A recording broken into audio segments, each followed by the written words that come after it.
Përshëndetje, me siguri jeni duke kërkuar receta të ndryshme të pitalkave, pasi që po i afrohemi Ramazanit. Edhe ju them se kjo është receta që duhet ta shënoni dhe ta përgatesni. Fillojmë. Po fillojmë me përgatit brumin. Edhe për këtë recetë na nevojiten 7 gram moja buke të thotë, 1 lugë të çajit me sheqer, 250 ml qumshti ngrohur. Edhe këtu shtoj pak miell. Dhe tash po e la që brumi të aktivizohet. Pra, moja e bukës të aktivizohet për 5 minuta.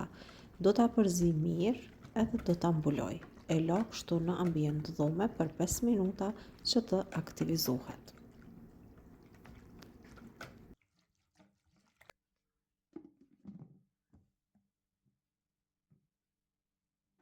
Pas 5 minutave tash e shohim. Pra moja është aktivizu, e shikoni, edhe vazhdojmë me përgatit brumin e pitalkave. Vazhdojmë shtojmë vaj. 3 lugë të gjellës me vaj. Shtojmë 500 ml ujë të ngrohur, duke e përzier kështu ngadal. Pastaj shtojmë edhe miellin. Për me përgatit këtë recetë, ju nevojitet 1 kg miell. Shtojmë kryp, 3 lugë të mesme me kryp. Vazhdojmë me përzim brumin derisa të troshet dhe derisa të bëhet një brum jo i fortë, pra 1 kg miell për këto sasi që i kemi hedhur. E përzim mirë, mos na mbetet topa, e mandej vazhdojmë me lugë edhe në fund me dorë derisa të na bëhet një brum që është i butë.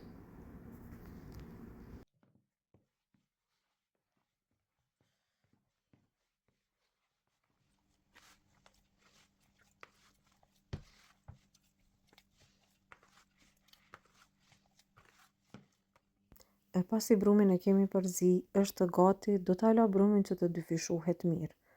Për afërsisht 2 orë e la që brumi të fryhet, pra të dyfishohet mjaftueshëm mirë. E pastaj, mbas 2 ore, po shikoni që brumin e kemi gati. Kështu e lajmë një herë që të pushoj mirë, edhe kështu pitalkat na bëhen më të mira. Tash vazhdojmë edhe brumin e hedhim tek tavolina e punës. Vazhdojmë brumin e përzim, pastaj e ndajmë në pjesë të vogla. Kështu i formojmë pitalkat.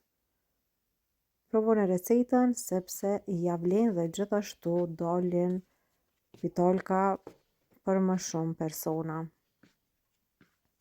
Po e përzim pak kështu, pra i kam shtruar pak miell që mos na ngjitet për dore. Tash ndajmë edhe kulaçt, mandej i formojmë kulaçt, japim formën e rumbullakët edhe kështu i lam që të pushojnë pak.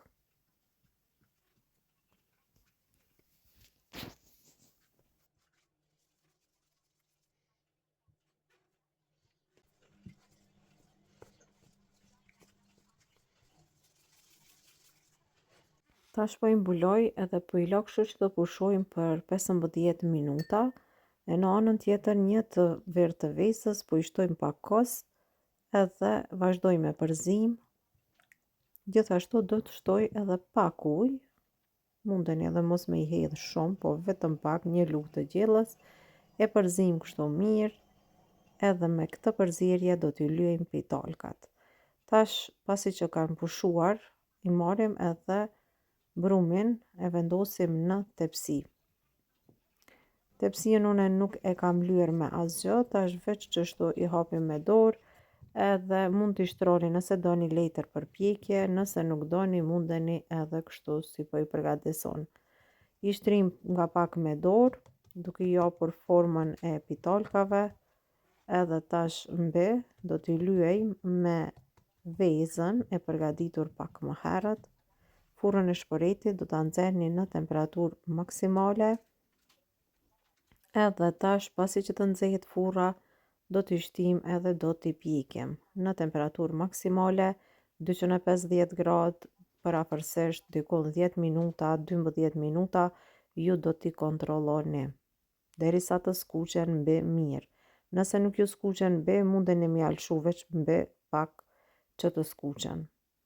Edhe tash janë të nxehta, i kam larguar nga furra pasi janë pjekur, janë të buta të mira, edhe tash do t'i lëm pra anash. Pastaj te e njëjta tepsi shtrojmë edhe pjesën tjetër të brumit, pra pitalkat e tjera vazhdojmë edhe i pjekim në të njëjtën mënyrë, kështu derisa të përfundojmë.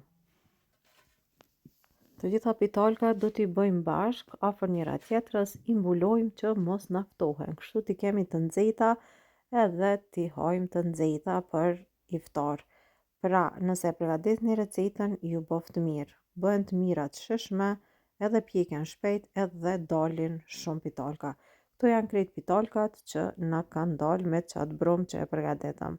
Provoni recetën edhe na shkruani në koment nëse ju ka pëlqyer receta ose jo. Qëndroni me ne për më shumë receta, sepse do të shoqërohemi gjatë këtij muaji të Ramazanit. Do të përgatisim edhe shumë receta tjera të reja. Qëndroni me ne për të mësuar edhe shumë receta. Mirëmbëjtje deri në recetën tjetër të radhës.